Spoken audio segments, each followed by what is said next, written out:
Hello students, कैसे हैं आप लोग। हाजिर हूं मैं आपके सामने लिपिड पार्ट 6 लेकर। इस पार्ट में हम लोग देखेंगे acetyl coenzyme subtle system, biosynthesis of palmitic acid and stoichiometry of the biosynthesis of palmitic acid. जिन्होंने प्रीवियस पार्ट नहीं देखा है उनके लिए लिंक डिस्क्रिप्शन में दिया हुआ है, आप वहां से देख सकते हैं। तो जुड़िए इस चैनल के साथ और पढ़िए विज्ञान के अलग अलग टॉपिक हमारे साथ। फिलहाल हम लोग इस वीडियो में लिपिड पार्ट 6 को स्टार्ट करते हैं। सबसे पहले हम लोग फैटी एसिड के सिंथेसिस की बात करते हैं। फैटी एसिड का सिंथेसिस किस तरीक़ा से होता है और कहाँ होता है, इन सब की विस्तृत चर्चा हम इस वीडियो में करेंगे। तो जैसा कि आप सभी जानते हैं कि फैटी एसिड का जो फैटी एसिड का सिंथेसिस अगर एनिमल की बात किया जाए या ईस्ट की बात किया जाए, यानी एनिमल या ईस्ट की बात किया जाए, तो इनके केस में साइटोसोल में फैटी एसिड सिंथेसिस होता है। और अगर प्लांट की बात किया जाए, प्लांट के केस में, तो इसमें आप लोग जानते होंगे क्लोरोप्लास्ट, एस्ट्रोमा, क्लोरोप्लास्ट एस्ट्रोमा में ये फैटी एसिड का बायोसिंथेसिस होता है। तो यहाँ पर आपको ध्यान रखने की ज़रूरत है कि फैटी एसिड सिंथेसिस माइटोकॉन्ड्रिया में नहीं होता है, बल्कि ये साइटोसोल में होता है। और एनिमल के केस में इसको साइटोसोल में कहेंगे और प्लांट के केस में हम क्लोरोप्लास्ट एस्ट्रोमा में इसका फैटी एसिड सिंथेसिस होता है। लेकिन जो फैटी एसिड सिंथेसिस होता है, इसका जो प्राइमरी, अगर कहें कि प्राइमरी मटेरियल क्या होता है, प्राइमरी मटेरियल या आप कह सकते हैं कि जो सबस्ट्रेट होता है वो क्या होता है, वो होता है acetyl coenzyme A, acetyl coenzyme A. अब आप जानते हैं कि जो एसिटाइल कोएंजाइम ए होता है वो कहाँ बनता है। आप पढ़े होंगे ग्लाइकोलिसिस, तो साइटोसोल में ग्लाइकोलिसिस होता है।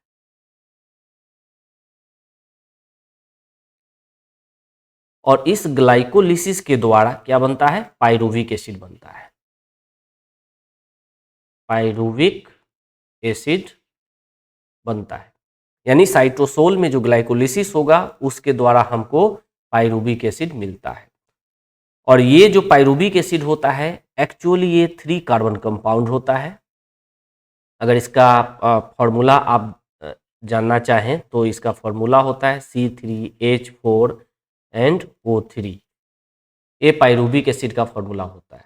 अगर इसको हम एक्सपैंड करना चाहें तो आप लिख सकते हैं, देखिए CH3, इसके साथ ऑक्सीजन अटैच्ड होता है और 2 कार्बन के साथ ऑक्सीजन अटैच्ड होता है और एक हाइड्रोक्सिल ग्रुप जुड़ा हुआ होता है। ये पाइरुविक एसिड का स्ट्रक्चर है। तो आप यहाँ देख रहे हैं कि पाइरुविक एसिड क्या है, 3 कार्बन कंपाउंड है। ये 3 कार्बन कंपाउंड जब साइटोसोल से निकलकर माइटोकॉन्ड्रियल मैट्रिक्स में प्रवेश करता है, तो माइटोकॉन्ड्रियल मैट्रिक्स में जाने के बाद वहाँ अगर मान लीजिए कि आप साइटोसोल से निकल करके ये माइटोकॉन्ड्रियल मैट्रिक्स में ये पहुँचता है पाइरुविक एसिड, तो ये पाइरुविक एसिड माइटोकॉन्ड्रियल मैट्रिक्स में कोएंजाइम ए प्रेजेंट होता है। इस कोएंजाइम ए के साथ रिएक्ट करके ये कहिए इस कंडीशन में क्या होता है कि जो माइटोकॉन्ड्रियल का, ये माइटोकॉन्ड्रिया का आउटर मेम्ब्रेन है, ये माइटोकॉन्ड्रिया का इनर मेम्ब्रेन है, और ये जो है मैट्रिक्स है, ये पूरा पार्ट क्या है, मैट्रिक्स का पार्ट है। तो इसमें जो मैट्रिक्स है उसमें कोएंजाइम ए प्रेजेंट होता है और इससे पाइरुविक एसिड रिएक्ट करके बनाता है acetyl coenzyme A, acetyl coenzyme A. और इस प्रोसेस में कार्बन डाइऑक्साइड रिलीज होता है। तो हम देख रहे हैं कि जो फैटी एसिड का सिंथेसिस के लिए जो हमको एसिटाइल कोएंजाइम ए चाहिए वो माइटोकॉन्ड्रिया में बनता है, यानी ये माइटोकॉन्ड्रिया के अंदर में है एसिटाइल कोएंजाइम में। अब चूंकि एसिटाइल कोएंजाइम में माइटोकॉन्ड्रियल मैट्रिक्स में बनता है और यह इनर माइटोकॉन्ड्रियल मेम्ब्रेन के प्रति क्या होता है, इम्परमिएबल होता है। ये जो इनर माइटोकॉन्ड्रियल मेम्ब्रेन होता है इसके प्रति ये इम्परमिएबल होगा। तो एसिटाइल कोएंजाइम ए खुद से इनर माइटोकॉन्ड्रियल मेम्ब्रेन को पार नहीं कर सकता है। लेकिन अगर हम फैटी एसिड सिंथेसिस की बात करें तो फैटी एसिड सिंथेसिस साइटोसोल में होना है, यानी कि एसिटाइल कोएंजाइम ए को माइटोकॉन्ड्रियल मैट्रिक्स से साइटोसोल में जाना है।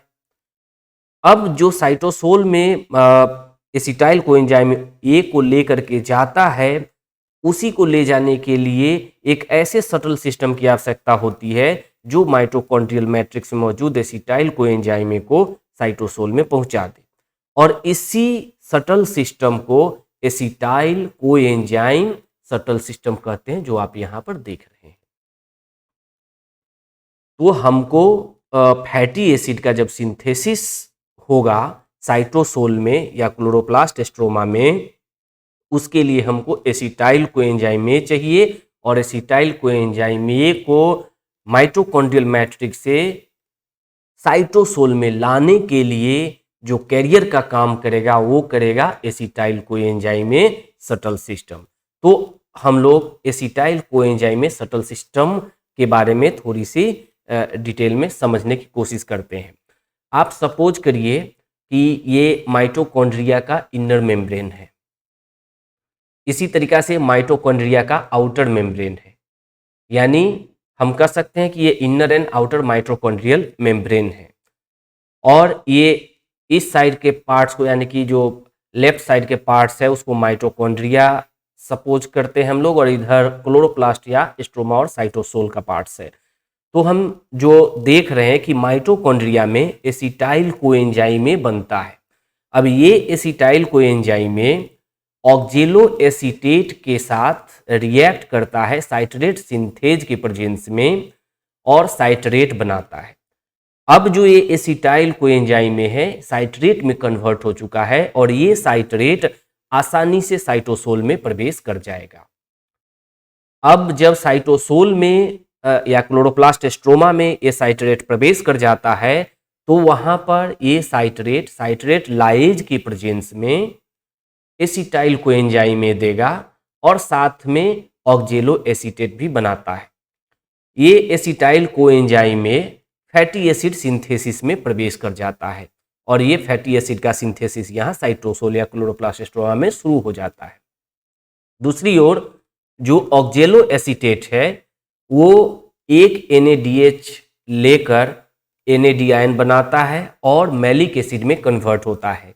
ये मैलिक एसिड फिर पायरुवेट में कन्वर्ट होता है जो कि आसानी से माइटोकॉन्ड्रिया में प्रवेश कर जाता है और माइटोकॉन्ड्रिया में ये पायरुवेट फिर ऑक्जेलो एसीटेट बनाता है NAD आयन लेकर और NADH रिलीज होता है इस प्रोसेस में। अब ये जो पायरुवेट ऑक्जेलो एसीटेट बनाता है ये ऑक्जेलो एसीटेट फिर दूसरे एसिटाइल कोएंजाइम ए के साथ बाइंड करके साइट्रेट बनाता है और फिर ये साइकिल चलता रहता है।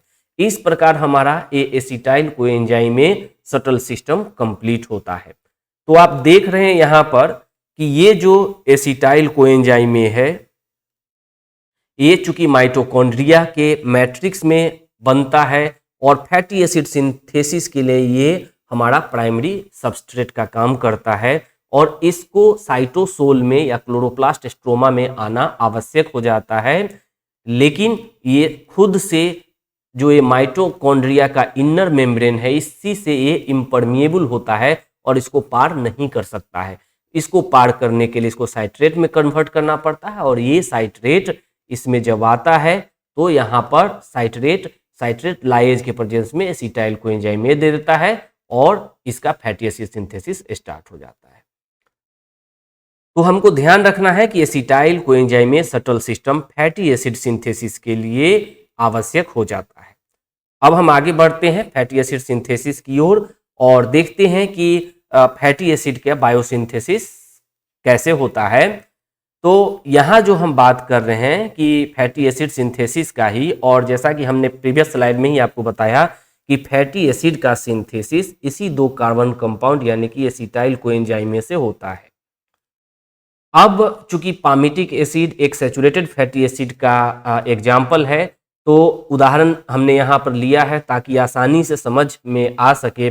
और अगर हम पामिटिक एसिड के सिंथेसिस को समझ लेंगे तो बाकी जो भी फैटी एसिड है, जो भी सैचुरेटेड फैटी एसिड, खासकर जैसे स्टीयरिक एसिड है, एराकिडिक एसिड है, या इसके ऊपर जो भी सैचुरेटेड फैटी एसिड होगा या इसके नीचे जो सैचुरेटेड फैटी एसिड आएगा, सभी का बायोसिंथेसिस सेम पाथवे के द्वारा होता है, सेम प्रोसेस के द्वारा होता है।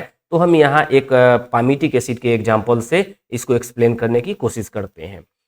आप जानते हैं कि सभी ऑर्गेनिज्म में सैचुरेटेड फैटी एसिड के सिंथेसिस का जो पाथवे होता है वो एक ही होता है, यानी कि आइडेंटिकल ही होता है, ठीक है। और यहाँ डिफरेंट एंजाइमेटिक रिएक्शन होता है जिसके द्वारा जो है ये 4 कार्बन कंपाउंड में कन्वर्ट हो जाता है। करीब करीब देखिए, यहाँ इस जगह यहाँ पर एंजाइमेटिक रिएक्शन होगा, यहाँ एंजाइमेटिक रिएक्शन होगा, यहाँ भी, और इस तरीक़ा से सारे प्रोसेस करीब करीब जो एंजाइमेटिक रिएक्शंस होता है वो 2 कार्बन कंपाउंड जो एसिटाइल कोएंजाइम में है इसी से स्टार्ट होता है और 4 कार्बन कंपाउंड तक ये जाता है। तो यहाँ पर जो हम लोग को ध्यान देना है, वो ध्यान देने वाली बात ये है, जब हम बायोसिंथेसिस की बात करते हैं, फैटी एसिड की बात, बायोसिंथेसिस की, तो यहाँ पर आप लोग थोड़ा कुछ बातों को ध्यान दें कि जो एसिटाइल कोएंजाइम है, जो आप यहाँ देख रहे हैं, ये एसिटाइल कोएंजाइम है, ये एसिटाइल कोएंजाइम ए से ही जो ये देखिए आप यहाँ पर एक्चुअली मेलोनाइल कोएंजाइम है, और ये मेलोनाइल कोएंजाइम एसिटाइल कोएंजाइम से ही बनता है। और इसको बनने के लिए एटीपी डिपेंडेंट कार्बोक्सिलेशन होता है, जो आप यहाँ देख रहे हैं। एटीपी डिपेंडेंट कार्बोक्सिलेशन के द्वारा ये मेलोनाइल कोएंजाइम बनता है, और इन्हीं दोनों के स्टार्ट से ये एटीपी का फैटी एसिड का सिंथेसिस होता है।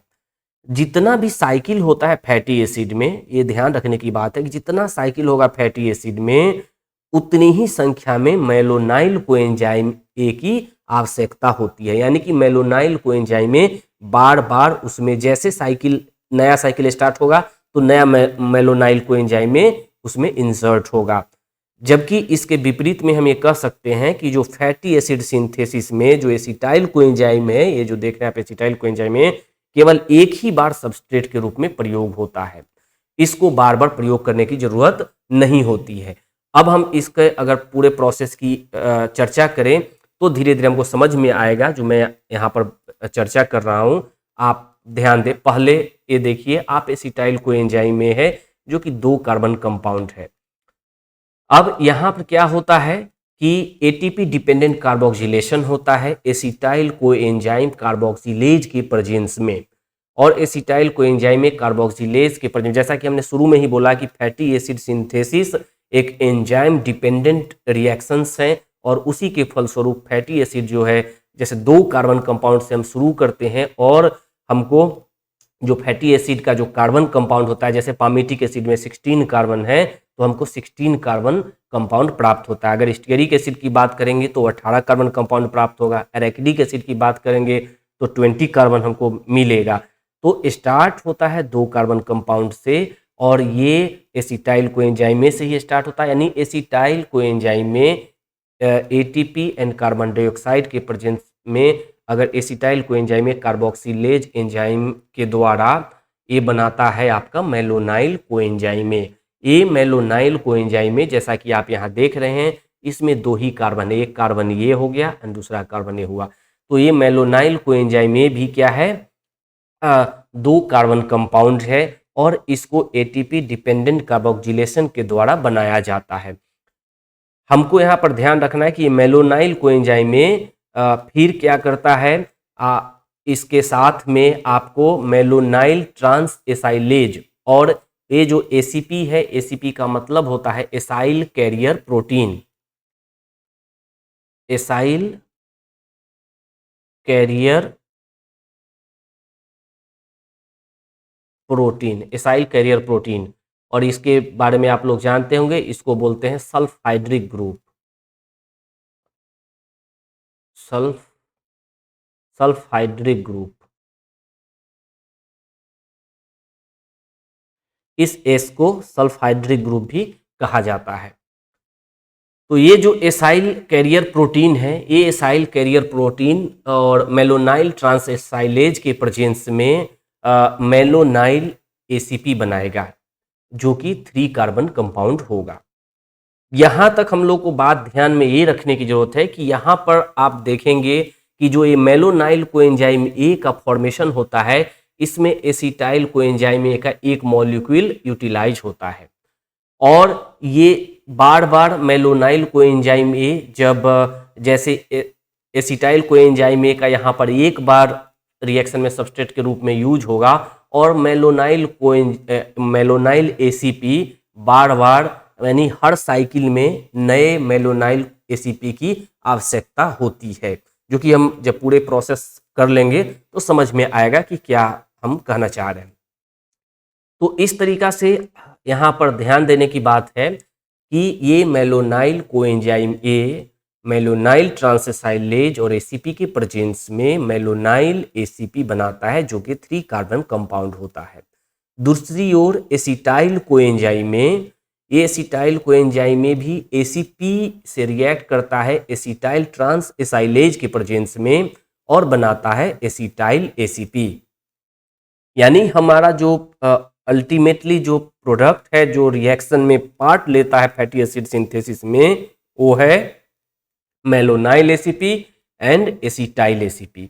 अब ये जो एसिटाइल एसीपी है, इसमें मेलोनाइल एसीपी अपना एक कार्बन डाइऑक्साइड को रिलीज करके इसमें अटैच होगा एसिटाइल एसीपी के साथ, और इस तरीका से कंडेंसेशन होगा, और कंडेंसेशन के तहत एसिटाइल कोएंजाइम में और मेलोनाइल एसीपी, यानी कि एसिटाइल कोएंजाइम में जो एसिटाइल एसीपी बनाया है, यानी यहाँ जो आप देख रहे हैं ये एसिटाइल एसीपी एंड ये मेलोनाइल एसीपी। ये मेलोनाइल एसीपी कार्बन डाइऑक्साइड को रिलीज कर देगा, और मेलोनाइल एसीपी 2 कार्बन यहाँ रह जाएगा। कार्बन डाइऑक्साइड अगर ये पोर्शन रिलीज हो जाएगा तो इसमें 2 कार्बन कंपाउंड हो जाएगा। तो ये मेलोनाइल का जो बचा हुआ 2 कार्बन और एसिटाइल एसीपी का ये 2 कार्बन, ये मिल करके 4 कार्बन कंपाउंड यहाँ कंडेंसेशन के द्वारा बनाता है, वो है एसीटो एसिटाइल एसीपी। अब इसका नाम हो जाता है एसीटो एसिटाइल एसीपी। अब ये जो हमने मेलोनाइल एसीपी यहाँ पर देख रहे हैं, मेलोनाइल एसीपी और एसिटाइल एसीपी के रिएक्शन करने के बाद जो कंडेंसेशन हुआ और एसीटो एसिटाइल एसीपी हमारा 4 कार्बन कंपाउंड बना, ये पहला स्टेप हमारे सामने आता है। इस पहले स्टेप में जो बना है वो अब सबस्ट्रेट का काम करेगा, एसीटो एसिटाइल एसीपी, और इसका रिडक्शन होगा, और रिडक्शन होने के बाद D3 हाइड्रोक्सी एसाइल एसीपी बनाएगा, और ये होता है NADPH के प्रेजेंस में, जिसमें कि एक NADP आयन रिलीज होता है। यहाँ पर आप लोग को ये ध्यान रखना है कि जब हम स्टोइकियोमेट्री की बात करेंगे इसका, तो आप ध्यान देंगे कि यहाँ NADPH, एक NADPH यूज होता है और एक NADP आयन रिलीज होता है। तो इस क्रम में ये पहला साइकिल हमारा चल रहा है। पहला साइकिल में अगर एक NADPH यूज हुआ है तो जो 7 साइकिल होगा, चूंकि पामिटिक एसिड में 16 कार्बन होता है, तो इसको बनाने के लिए हमको 7 साइकिल की जरूरत होगा। इसी तरीका से अगर हम आगे बढ़ेंगे, स्टीयरिक एसिड की बात करेंगे तो उसमें हमको 8 साइकिल की जरूरत होगी। एराकिडिक एसिड की बात करेंगे तो उसमें हमको 9 साइकिल की आवश्यकता होगी। इस तरीका से साइकिल घटेगा और बढ़ेगा। तो यहाँ पर एक साइकिल में एक NADPH इस्तेमाल होता है, यानी कि पूरी पामिटिक एसिड के रिएक्शन में हमको 7 NADPH यहाँ पर यूज होगा during reduction, and NADP ion release होगा। ये सेकेंड स्टेप को कंप्लीट करता है। अब हम थर्ड स्टेप की ओर बढ़ते हैं। थर्ड स्टेप है डिहाइड्रेशन, और डिहाइड्रेशन में वाटर मॉलिक्यूल रिलीज होता है, और इस तरीका से जो हमारे सामने कंपाउंड बनता है वो क्रोटोनाइल एसीपी कहलाता है। एक क्रोटोनाइल एसीपी 4 कार्बन कंपाउंड होता है और एक क्रोटोनाइल एसीपी अब इसका रिडक्शन होता है और इस रिडक्शन में जो बनता है वो है ब्यूटाराइल एसीपी जो कि 4 कार्बन कंपाउंड होता है। और इस रिडक्शन के दौरान एक NADPH यूज होता है और एक NADP आयन रिलीज होता है। इस चीज को भी आप ध्यान में रखेंगे, यानी कि यहाँ पर स्टोइक्योमेट्री जब हम लिखेंगे तो वहाँ समझ में आएगा। यहाँ आप देख रहे हैं कि एक यहाँ पर रिडक्शन के दौरान भी NADPH, इस 4th स्टेप का जो रिडक्शन है उसमें भी एक NADPH यूज हो रहा है और एक NADP आयन रिलीज हो रहा है। तो हमारा अगर एक साइकिल में बात करें तो एक साइकिल में 2 NADPH यूज हो रहा है और 2 NADP आयन रिलीज हो रहा है। इस चीज को ध्यान रखिए। और यहाँ पर आप देख रहे हैं एक वाटर रिलीज होता है ड्यूरिंग डिहाइड्रेशन। अगर प्रीवियस की बात करें तो आप देखें यहाँ पर कि इस जगह पर एक कार्बन डाइऑक्साइड रिलीज होता है, यानी एक साइकिल में एक कार्बन डाइऑक्साइड रिलीज होता है। तो 7 साइकिल में अगर हम पामिटिक एसिड की बात करें तो 7 CO2 रिलीज होगा। उसी तरीका से अगर हम इसके ऊपर की बात करें, स्टीयरिक एसिड की बात करें तो 8 कार्बन डाइऑक्साइड रिलीज होगा। अरेकिडिक की बात करें तो उसमें 9 कार्बन डाइऑक्साइड रिलीज होगा। इस चीज को यहाँ ध्यान रखने की जरूरत है। दूसरी बात, एक बात और भी ध्यान यहाँ देने की जरूरत है कि आप देख रहे हैं कोएंजाइम ए, ये जो मेलोनाइल कोएंजाइम ए है, जब मेलोनाइल ट्रांसएसाइलेज एसीपी एंड एसीपी से के प्रेजेंस में रिएक्ट करता है तो यहाँ पर बनाता है मेलोनाइल एसीपी और इस क्रम में इस कोएंजाइम में रिलीज हो जाता है। तो ये एक कोएंजाइम रिलीज होता है और हमको जरूरत कितना होता है, चूंकि मेलोनाइल कोएंजाइम में 7 मेलोनाइल एसीपी की जरूरत होती है, यानी कि 7 अगर साइकिल होगा तो 7 मेलोनाइल कोएंजाइम में हमको जरूरत होगा, यानी कि 7 बार CO रिलीज करेगा, यानी कि 7 कोएंजाइम में हमको यहाँ से रिलीज हो जाता है। और चूंकि एसिटाइल कोएंजाइम ए भी यहाँ पर ACOA रिलीज करता है और ACP यहाँ पर जुड़ जाता है, तो यहाँ पर एक कोएंजाइम में सबस्ट्रेट के रूप में शुरुआत में जो कोएंजाइम में रिलीज होता है, यानी कि ये कोएंजाइम ए एंड ये 7 कोएंजाइम ए, तो टोटल 8 कोएंजाइम ए हमको वहाँ मिलेगा। कहाँ पर? जब हम स्टोइक्योमेट्री की बात करेंगे तब बायोसिंथेसिस के फैटी एसिड में। तो हम आगे बढ़ते हैं। जो हमने यहाँ पर दिखाया था आपको, अभी आप लोग देख रहे हैं कि यहाँ डिहाइड्रेशन के बाद हम लोगों ने रिडक्शन कराया था और ये 4th स्टेप के बाद ब्यूटाराइल एसीपी हमारा कंप्लीट हुआ था। अब जब ये ब्यूटाराइल एसीपी बन जाता है, ये 4 कार्बन कंपाउंड होता है और ये हमारा एक साइकिल को कंप्लीट कर देता है। अब इसके बाद चूंकि यहाँ पर 4 कार्बन कंपाउंड बना है और हमको जाना है 16 कार्बन कंपाउंड तक, क्योंकि पामिटिक एसिड में 16 कार्बन होता है। तो अब जो ये ब्यूटाराइल एसीपी है, ये एसिटाइल कोएंजाइम ए की जगह पर जो एसिटाइल एसीपी वहां हमने बनाया था उसके जगह पर ये सबस्ट्रेट का काम करेगा और जो मेलोनाइल एसीपी है फिर से इसमें जुड़ेगा। इसीलिए हमने शुरू में ही कहा था कि एसिटाइल कोएंजाइम में पहली बार सबस्ट्रेट के रूप में इस्तेमाल होगा और उसके बाद मेलोनाइल कोएंजाइम में जितना साइकिल होगा उतने साइकिल में नए सिरे से जुड़ता चलेगा। तो जब हम साइकिल 2 की बात करते हैं तो यहाँ पर ब्यूटाराइल एसीपी 4 कार्बन कंपाउंड होगा और एक मेलोनाइल एसीपी यहाँ करके जुड़ेगा। फिर उसमें चारों स्टेप्स जो हमने अभी किया है, ये चारों स्टेप फिर से होगा और चारों स्टेप्स होने के बाद हमारा जो ये सिंथेसिस है आगे बढ़ेगा। इस तरीका से हम फिर देख रहे हैं कि जो एक कार्बन 6 बनता है, यानी कि 6 कार्बन कंपाउंड बनेगा और फिर ये जो कार्बन 6 बन जाएगा, मतलब 6 कार्बन कंपाउंड जो बनेगा, इसका फिर नया साइकिल स्टार्ट होगा और साइकिल 3 में वही कंडेंसेशन होगा, रिडक्शन होगा, डिहाइड्रेशन होगा और फिर से रिडक्शन होगा और फिर ये कार्बन 8 कंपाउंड में कन्वर्ट हो जाएगा।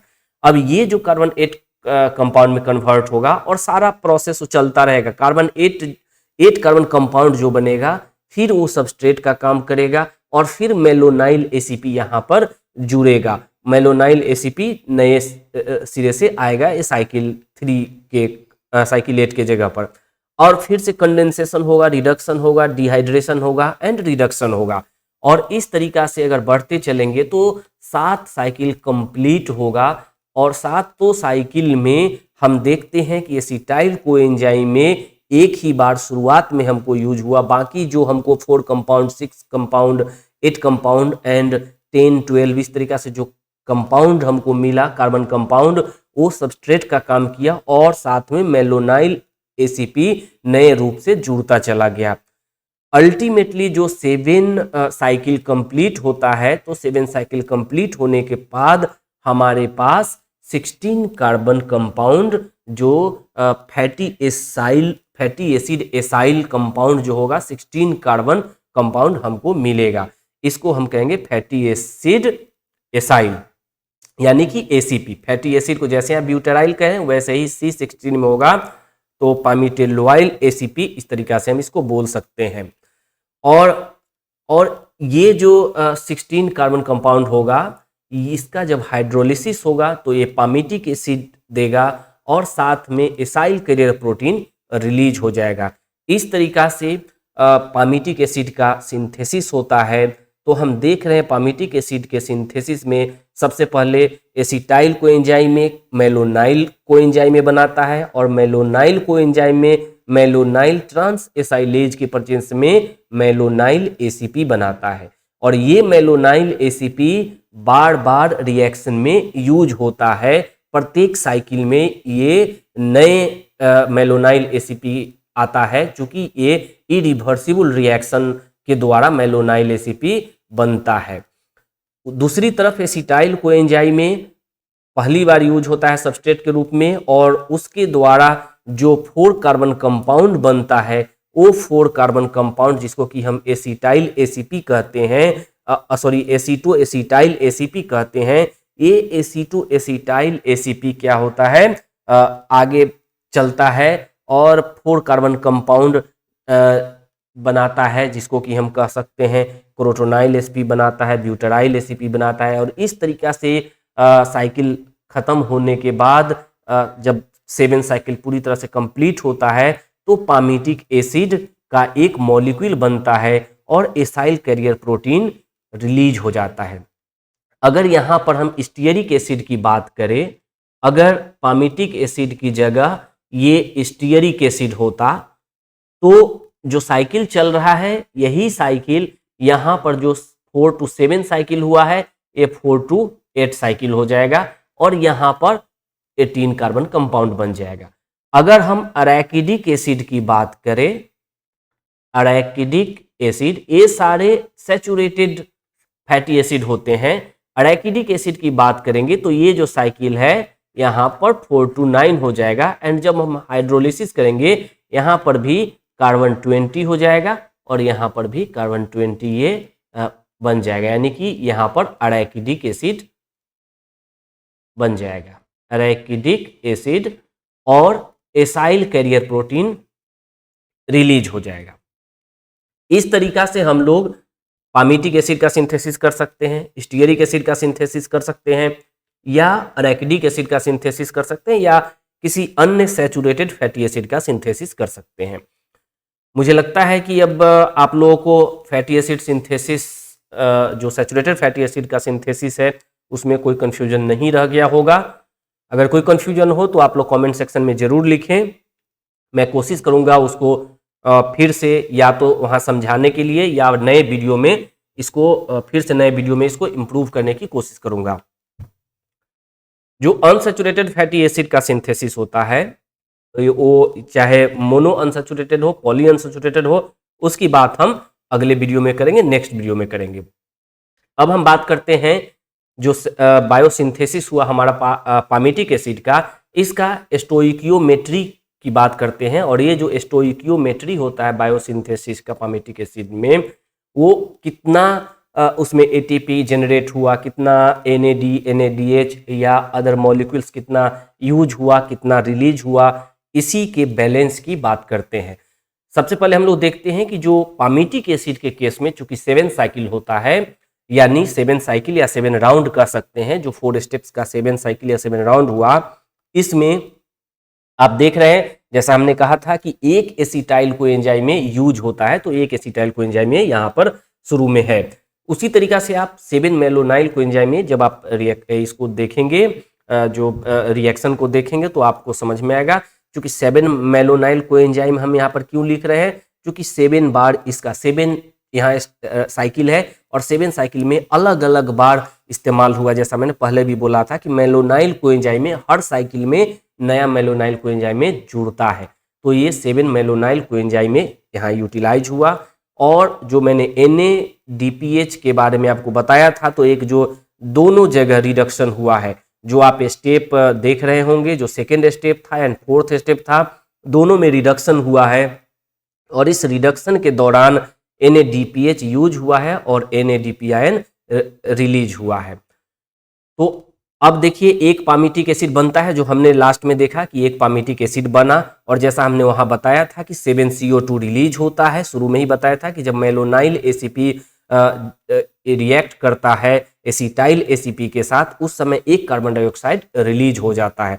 तो यहाँ टोटल 7 साइकिल है, यानी कि 7 कार्बन डाइऑक्साइड यहाँ रिलीज हो रहा है। उसी तरीका से 14 NADPIN रिलीज होता है।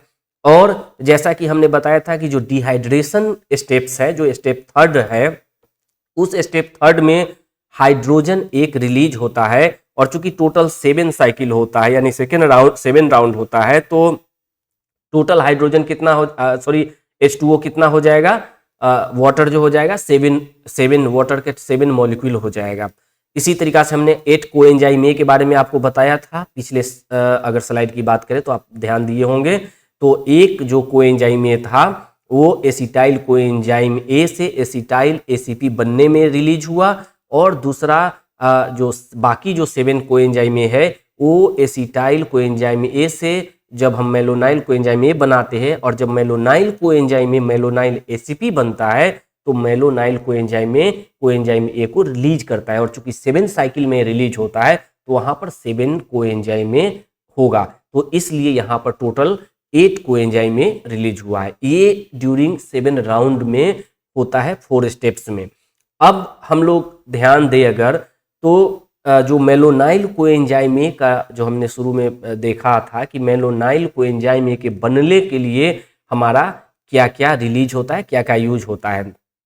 तो मेलोनाइल कोएंजाइम ए के बनने के लिए एक एसिटाइल कोएंजाइम ए का यूज होता है, और उसके साथ में आप जो है एक ATP का यूज करते हैं। कार्बन डाइऑक्साइड जैसा हमने बताया था ATP डिपेंडेंट कार्बोक्सिलेशन होता है, जिसके द्वारा मेलोनाइल कोएंजाइम ए बनता है। तो इस कंडीशन में हम देख रहे हैं कि यहाँ चूंकि 7 राउंड होता है तो 7 एसिटाइल कोएंजाइम में यूज होता है, और 7 कार्बन डाइऑक्साइड यूज होता है, एंड 7 ATP यूज होता है, और इसके फलस्वरूप 7 मेलोनाइल कोएंजाइम में बनता है। साथ में 7 ADP रिलीज होता है, एंड 7 फॉस्फोरिक एसिड के मॉलिक्यूल्स भी रिलीज होते हैं। ओवरऑल अगर हम बात करें तो यहाँ आप देख रहे हैं कि ये जो मेलोनाइल कोएंजाइम ए जो यहाँ बना है, इसका जो मेलोनाइल कोएंजाइम ए के बनने में जो स्टोइकियोमेट्री है, अगर इन दोनों को अगर हम बैलेंस करने की कोशिश करें तो आप यहाँ देखें 7 मेलोनाइल कोएंजाइम में अगर इसको और इसको हम कैंसिल आउट कर दे तो ये कैंसिल आउट हो जाएगा। इसके बाद यहाँ पर कार्बन डाइऑक्साइड दोनों में बराबर है, इसको हम कट कर सकते हैं।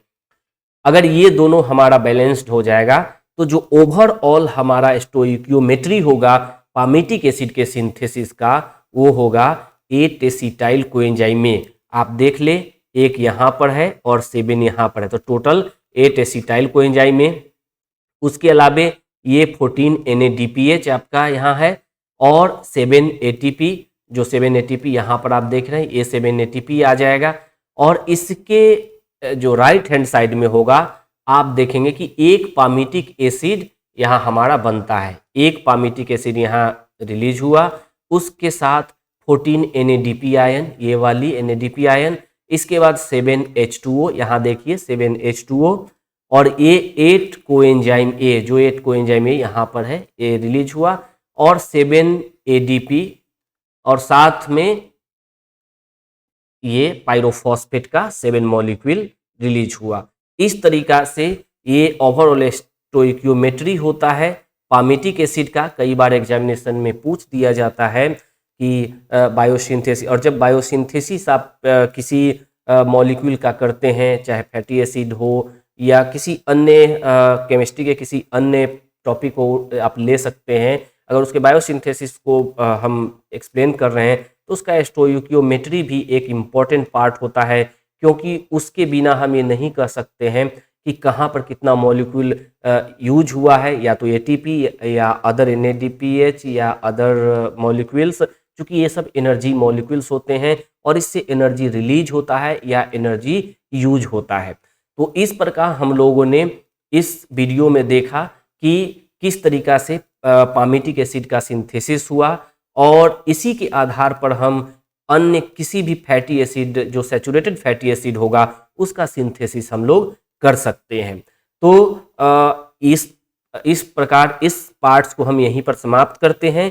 और जैसा कि प्रत्येक बार हम आपसे ये क्वेश्चन वीडियो के लास्ट में पूछते हैं, तो इस बार का क्वेश्चन बहुत ही सिंपल है, और मैं उम्मीद करूंगा कि आप लोग कमेंट सेक्शन में इसके जवाब जरूर दें। आपके लिए क्वेश्चन रहा, fatty acid synthesis takes place in dash. Fatty acid synthesis takes place in dash. आपके ऑप्शंस हैं cytosol, chloroplast stroma, mitochondria, both 1 and 2। तो जल्दी से आप लोग इसके आंसर दीजिए कमेंट सेक्शन में, और मैं बहुत जल्द पार्ट 7 लेकर के आऊँगा। तब तक take care and thank you.